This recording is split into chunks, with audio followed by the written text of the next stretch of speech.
हर मौसम दा, हर सीजन दा, हर मौके दा, हर इवेंट दा मैं कारोबारी आदमी मैं तुहानू यह कहां कि तुसी मौसमी डड्डू हो। मौसमी डड्डू नहीं हुंदा, तुहाडी वोकैबुलरी काफी कमजोर है। नहीं बड़ी अच्छी है। मौसमी बुखार हुंदा है या मौसमी बटेरा हुंदा है। मैं कह सकना कि तुसी मौसमी बटेरे यानी कि जिन फसली बटेरे कहते हैं। जी जी, फसली बटेरे। अब आप आए सही लफ्ज पे। आपको पता है कि आप अभी आपका बसंत का सीजन आप बता रहे थे। बड़ा बड़ा कमाल, शुक्रिया शुक्रिया सीएम पंजाब मरियम नवाज जिंदाबाद।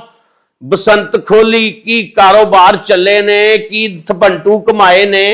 चिकन का अड्डा लाया, 12,000 किलो गोश्त बेचिया। 12,000। हाँ, डोरां का अड्डा लाया।